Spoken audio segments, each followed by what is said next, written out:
I'm Claire Adams, 27, and just a week ago, I earned my MBA from Stanford, an accomplishment no one in my family had ever imagined. You might assume that made me the favorite child, yet within the Adams family, I was always the one fading quietly in the background. My sister Ashley, the aspiring doctor, has always been the pride of our parents, while I was merely the practical one who handled the bills and responsibilities no one noticed. For years, I convinced myself that if I just pushed harder, they'd finally acknowledge me. But somewhere deep inside, I knew I'd always be the outsider in my own family. What I couldn't foresee was that the evening meant to honor my success would instead destroy the fragile illusion of our closeness, when my parents would utter words so vicious they'd fracture us for good. In that moment, I realized the daughter they'd never truly accepted was about to vanish forever. Have you ever heard something so heartless you wished you could erase it from your memory?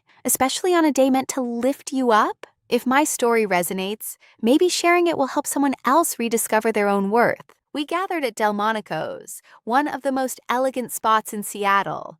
Crisp white tablecloths, golden chandeliers, and the soft murmur of wealth all around. I had booked the private room myself, covering every meal, every bottle, every last detail. It wasn't about showing off. After years of side jobs, student loans, and relentless effort, I simply wanted one evening to celebrate something I had truly earned. I welcomed each guest with a polite smile that never fully reached my eyes. Professors, colleagues, my supervisor from the consulting firm where I'd just secured a full-time position, and classmates who looked genuinely proud to be there. Then my parents arrived, Susan and Robert Adams, stylishly late as usual, perfectly dressed and composed, as if the celebration were theirs instead of mine. They carried no flowers, not even a simple card. Ashley wasn't there either. She was supposedly working a hospital shift, though I suspected she just didn't feel like attending an event that wasn't about her. I made the introductions,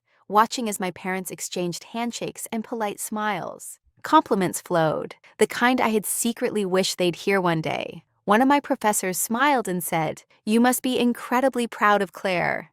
A Stanford MBA is no easy accomplishment." My mother gave a small, airy laugh and replied, "We're proud of both our girls, but Ashley, our youngest, she's in med school now, pulling long hours in the ER, saving lives. That's what truly matters." Silence followed. You could almost hear the cutlery pause midair. My grin stayed fixed, rigid and practiced, like it had been fastened there just to survive the moment. A few minutes later, my manager rose to give a toast. He spoke about my determination, how I'd guided our intern team and kept everything afloat when deadlines loomed. "Claire is among the most capable young consultants I've ever worked with," he said proudly. "She's destined for great things." The applause that followed was warm and genuine. I turned toward my parents, hoping for even a flicker of pride in their eyes. My father let out a light laugh.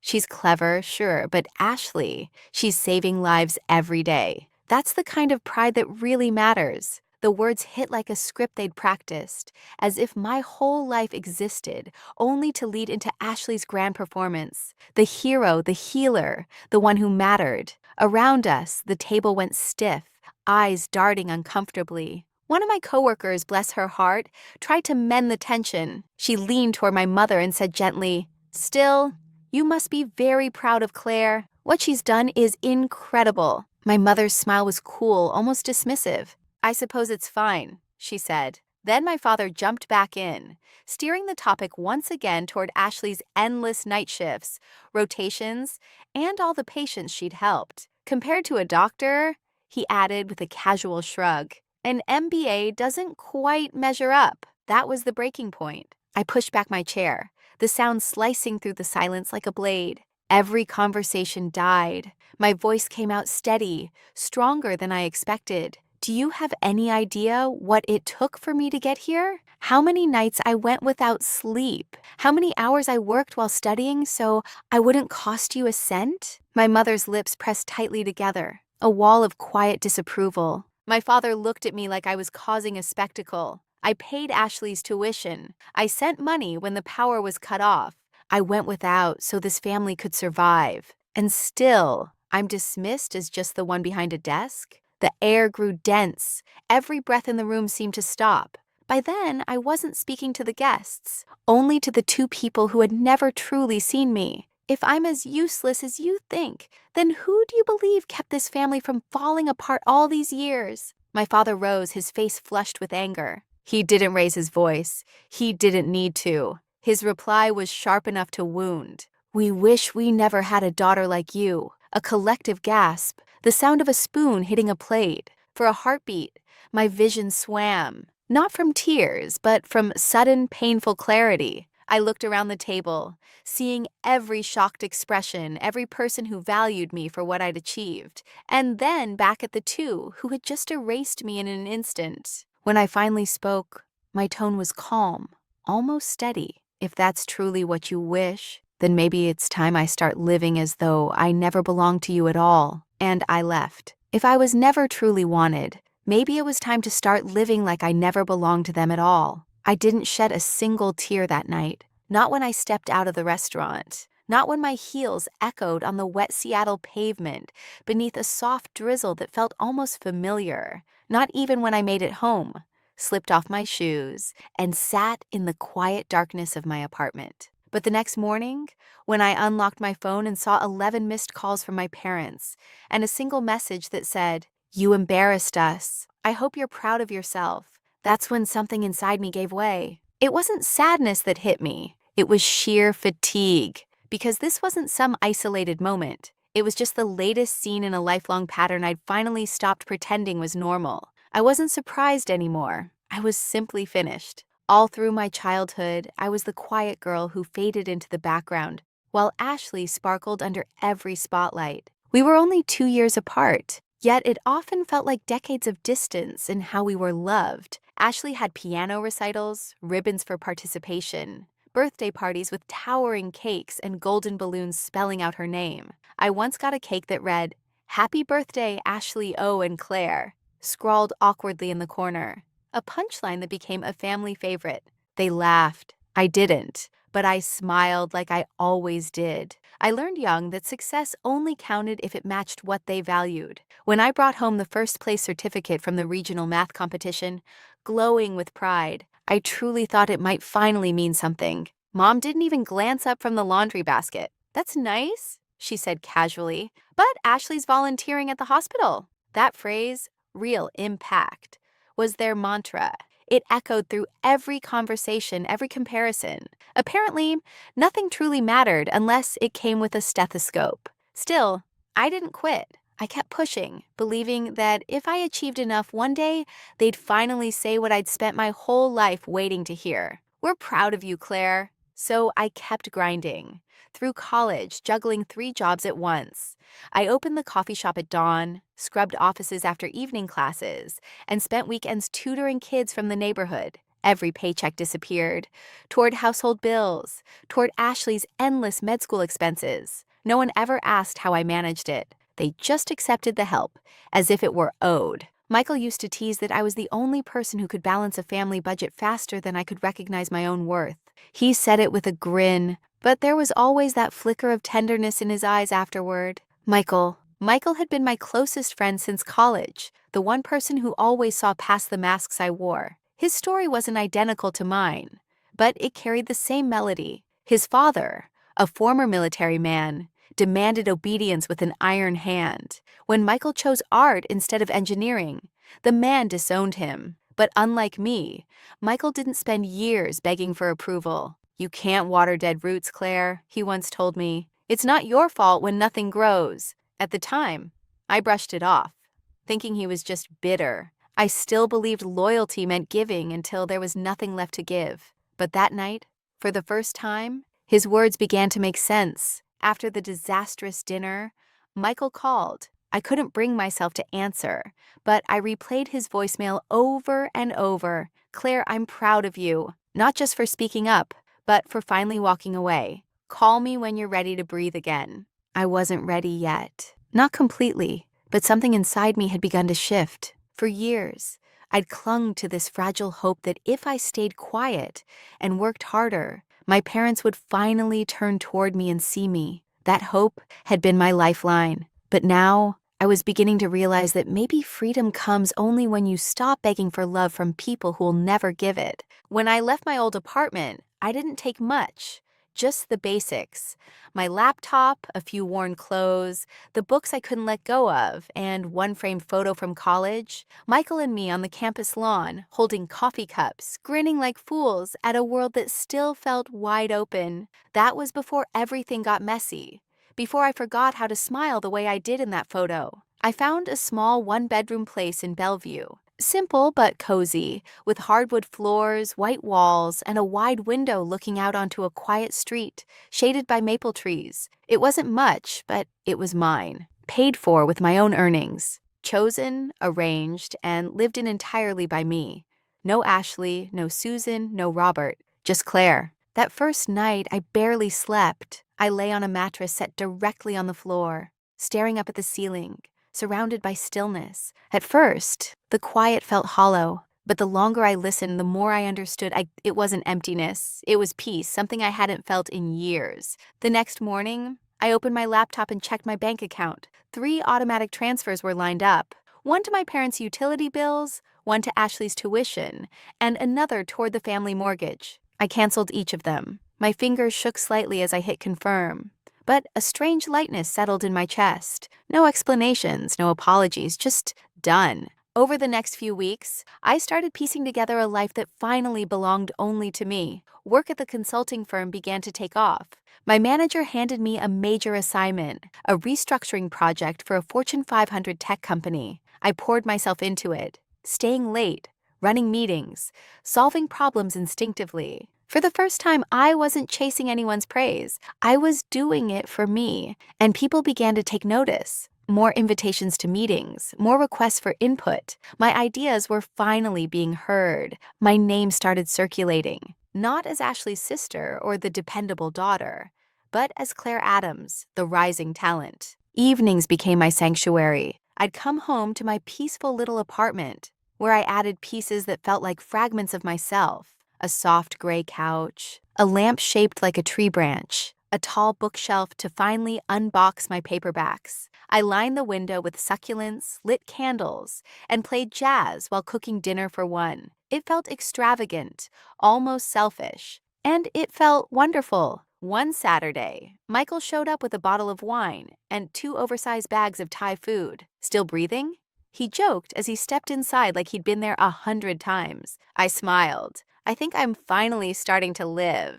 We sat cross-legged on the floor, eating noodles, sipping cheap Cabernet, laughing about our college days. For a while, life felt light again. Simple, unburdened. I like this place, he said, glancing around. It feels like you. I hesitated, smiling faintly. I think I'm still figuring out what that means. He lifted his glass and said softly, to figuring it out. Our glasses touched, and a quiet warmth spread through me. It wasn't pride or relief. It was something gentler, maybe the first trace of self-acceptance, or at least the sense that I was finally moving toward it. Later that night, as I folded a blanket over the back of the couch, my phone buzzed. Mom, then again, Dad. No messages, just a string of missed calls, 10 in total. I didn't answer. I didn't even check them. Instead, I switched the phone to silent, wrapped myself in the blanket, and watched the streetlights flicker through the window. They had chosen silence for years.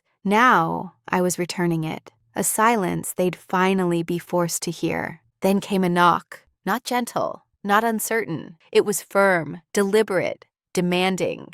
The kind of knock that doesn't wait for an answer. It insists on being heard. I glanced at the clock. 4:13 p.m., a Tuesday. I'd just come back from work, still in heels, blazer slipping off my shoulders. When I opened the door, I went still. There they were, my parents, Robert and Susan Adams, standing as if nothing had ever happened. They looked immaculate, like they were paying a visit to property they still believed was theirs. My father wore a crisp button-down and polished leather shoes. My mother stood rigid in her beige trench coat, arms crossed, lips drawn tight like she was preparing for battle. I said nothing. I didn't move. We need to talk, my mother said. The last time we'd spoken, she told me I'd humiliated the family. Yet here she was, on my doorstep, pretending the wound didn't exist, Without waiting for me to respond, they walked right past and into my apartment. I closed the door slowly behind them, as if one wrong sound might set something off. They settled onto my couch, the one I'd bought myself, in the living room I'd built from my own hard work and sleepless nights, with money they'd never thanked me for. I stayed standing. "Claire," my father began, adjusting his tone into that smooth, professional cadence he used for meetings. "Ashley's run into some setbacks." Setbacks? That was the word he chose. Her hospital internship had been terminated. "Staff cuts," my mother said curtly, "and as for her tuition, the remaining balance hasn't been paid. If that doesn't get resolved soon, Ashley might have to leave the program." "And?" I asked, my tone flat. "And," my mother shot back, "we need your help." There it was. No apology, no trace of remorse. Just the same old refrain. "Help," I echoed, like it was a foreign word on my tongue. "Claire, you understand how critical this is?" My father said, his voice measured. "If she falls behind now, she could lose everything." "She?" I asked quietly. "Or you?" My mother's gaze hardened. "Don't be petty," she hissed. I let out a sharp, dry laugh that startled even me. I gave up years of my life for this family, paid bills when the lights went out, bought Ashley's textbooks, covered her rent, her groceries. I sacrificed so she could have it all. And the one time, just once, I asked for something back, you told me I disgraced you. "We were angry," my father barked. "You were disrespectful." I stepped closer, the sound of my heels striking the floor cutting through the tension. "No," I said evenly. "You disrespected me. For years, quietly, consistently, until it became the rhythm of our family. You didn't raise me. You drained me." My mother straightened, her arms unfolding. "We're your parents," she said sharply. "We brought you into this world, and I carried it." I replied, the words rising from somewhere deep. "I carried it while you stood on my back and praised someone else for standing taller." The air between us tightened, thin as a wire ready to snap. "You don't get to walk in here and pretend none of that happened," I said quietly but with force. "You don't get to act like you never told me you wished I'd never been born." My father's mouth opened, then shut again, the silence doing all the talking. I moved to the door and held it wide. "If you came here to apologize, I'd listen. But if you came to ask for more, that conversation ended the night you disowned me." Neither of them moved. "Claire, this is family," my mother said, her tone climbing. "Blood is blood, not when it's toxic," I said, shaking my head and nodding toward the hallway. They left stiffly, wordless. But before stepping through the doorway, my mother turned and said, "You'll regret this. Someday you'll realize you need your family." I met her eyes without blinking. "I already have one. It just doesn't include you." The door closed behind them with a soft click, and for the first time, there was nothing inside me but quiet. No guilt, no fear, no doubt. Just air, cool and clean, still, free. This time, when the door shut behind them, I didn't cry. I smiled. The weeks that followed moved in quiet rhythm. No calls, no texts, just silence. The same silence they once demanded from me. Except now it wasn't submission, it was strength. It wasn't the silence of someone shrinking. It was the calm of someone who had finally found her own voice in the quiet. At work, I poured myself into everything. I led meetings with a confidence that felt unfamiliar at first, like wearing someone else's jacket, until I realized it had always been tailored for me. People listened when I spoke. Clients began asking for me by name. Then came the big assignment. A multi-million-dollar restructuring for a tech giant out of Redmond, the kind of project that defines a young consultant's career. My manager handed it to me without hesitation. "You've earned this," he said. "Don't look back." And I didn't. For 6 weeks, I lived and breathed that project. Strategy sessions, late-night slide decks, pivot tables spinning across the screen until my eyes stung. But it didn't feel like burnout this time. It felt like purpose. Sharp, alive, mine. At night, I came home to an apartment that finally felt complete. The gray couch scattered with soft pillows, shelves neatly stacked with books I'd once kept boxed away, candles glowing faintly in the corners, filling the room with quiet warmth. It wasn't the house I grew up in. It was the home I'd built for myself, one emotional brick at a time. Michael stopped by often, Sometimes we didn't even talk, just shared leftovers in comfortable silence. Other nights, we played old records and argued about our college playlists. "You're different," he said once, leaning back on my couch, glass of red wine in hand. I looked at him, curious. "Different? How?" "You seem whole," he said softly, "like you finally stopped waiting for someone to choose you."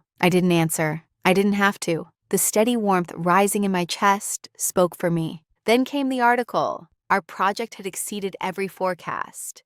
The client renewed, doubled their investment, and credited our team's strategy publicly. And there it was, my name, bold and unmistakable front and center. A local business magazine reached out for an interview. I said yes, though a part of me hesitated. I wasn't accustomed to being visible, but during the interview, I told the truth, not just about the project's success, but about the road that led me there. Without pointing fingers, I spoke about what it means to grow up unseen, to chase validation that never comes, and to finally stop needing it. The article was titled Rising Star, Claire Adams on Leading Through Resilience. It spread fast. First hundreds of likes, then thousands. My inbox filled with messages from strangers who said my words felt like their own. People confessing that they cried reading them. One sentence kept getting shared over and over. "You don't have to earn love from people who use it as a weapon." Michael texted me a screenshot circling that line. "Damn, Claire," he wrote. "You started a quiet revolution." But not everyone stayed quiet. Emails began flooding in from my parents. Clipped, angry, seething. "You've humiliated this family. How dare you speak about us in public? Ashley's struggling and you're out there showing off." I didn't answer. They shifted from guilt to accusation, and finally, back to silence. And I stayed still. For once, I didn't feel compelled to defend, explain, or repair. I let it shatter. And this time, I didn't rush to pick up the pieces. And somehow, when everything else had fallen apart, I hadn't.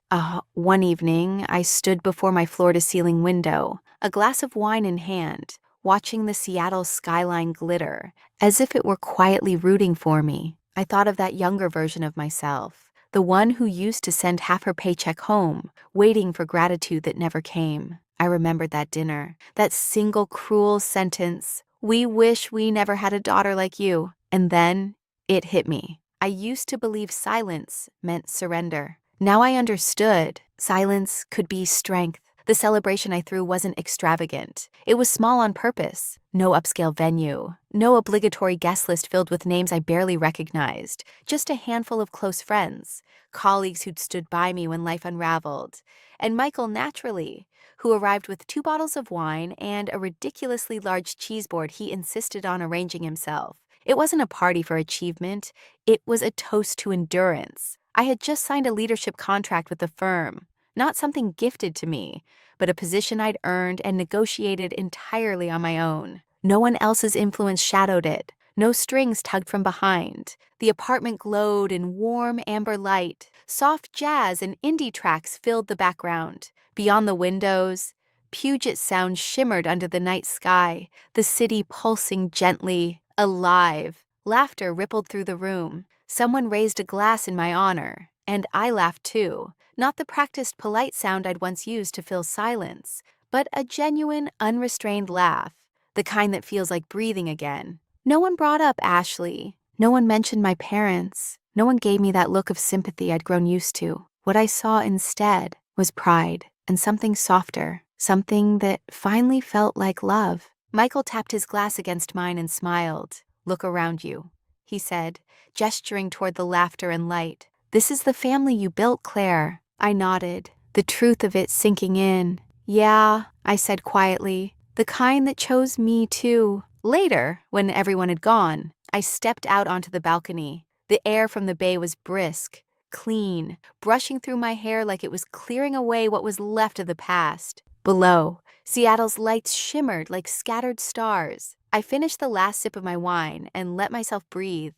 I thought of all the unseen sacrifices, the years I kept giving until there was nothing left to give. I thought of that dinner, of those words I'll never unhear. But then I remembered the first time I stood up for myself, the first night I slept here, alone but safe, The first time someone told me they were proud of me and meant it. And it hit me. Maybe we don't get to choose the family we're born into, but we do get to decide which parts of that story stay with us and which ones we finally set down. Maybe love that demands proof isn't love at all. Maybe real freedom is learning to stop needing what was never freely offered. From inside, my phone began to buzz. Another message, this time from someone I didn't know, a stranger who'd read the article, found me through the noise, and wrote, "Your story helped me finally walk away from the pain I thought I had to accept." I smiled. I wasn't alone anymore, and neither were they. I stepped back inside and turned off the lights. The room still held the warmth of laughter, the faint scent of wine and candles lingering in the air. I'd spent years pleading for acknowledgement. Now I was finished pleading. I was creating, I was choosing. And for the first time, I knew exactly who I was. Not a daughter to be managed. Not a fallback plan. Not an invisible thread holding others together. Just me. Whole. Enough. Free. I may not be the daughter they wanted, but I am, at last, my own.